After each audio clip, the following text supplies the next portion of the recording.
Hay un tipo de tumor que, la verdad, desafía casi todo lo que creemos saber sobre el cáncer.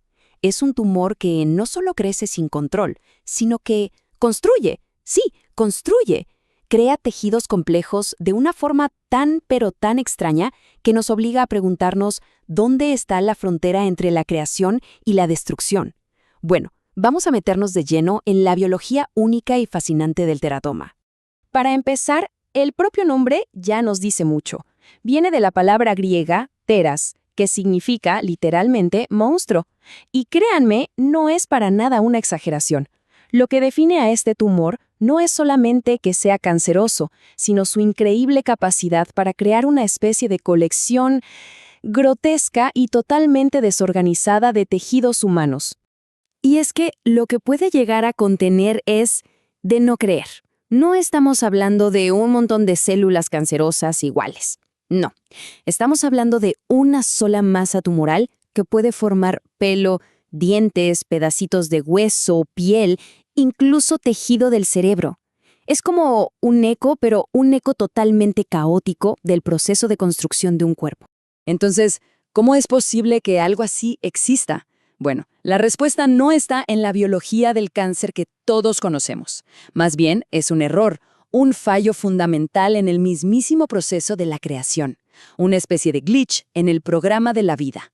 Y aquí está la clave de todo. A diferencia de la mayoría de los cánceres que nacen de células ya especializadas como de la piel o el pulmón, el teratoma surge de las células germinales pluripotentes, o sea, las células maestras.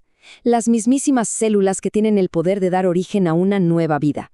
El teratoma básicamente secuestra esa capacidad asombrosa para sus propios fines.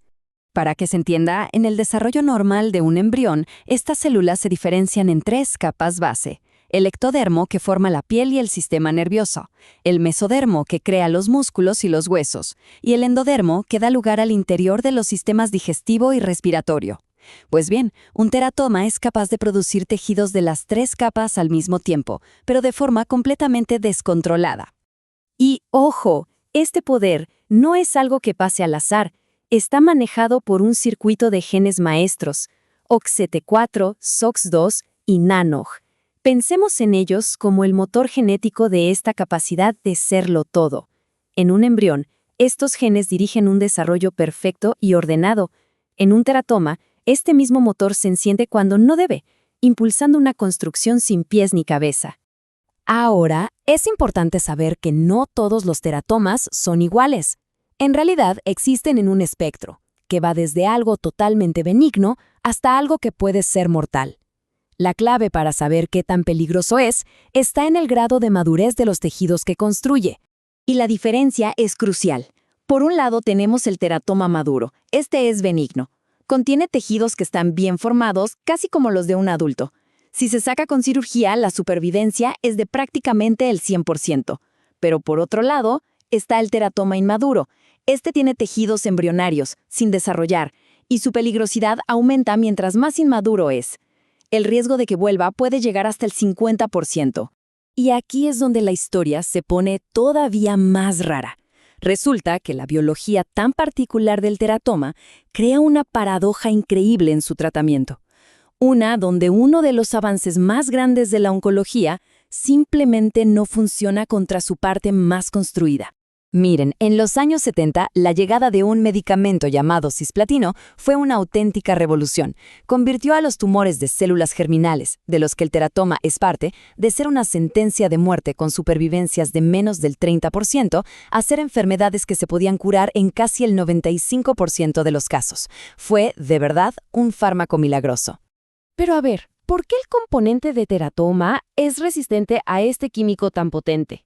Si ambos, el cáncer y el teratoma, vienen del mismo tipo de célula, ¿por qué uno responde y el otro no?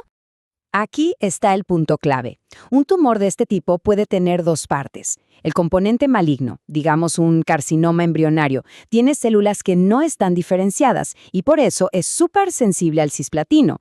Pero el componente de teratoma, con sus células ya maduras y bien diferenciadas, activa mecanismos para reparar el ADN y se resiste a la quimio. O sea, la quimio mata al cáncer clásico, pero deja la extraña construcción del teratoma intacta. Y esto nos lleva a un fenómeno clínico que parece de ciencia ficción, el síndrome del teratoma creciente. Le pasa hasta un 23% de los pacientes. Los marcadores de cáncer en la sangre bajan a 0, lo que te diría que la quimio funcionó.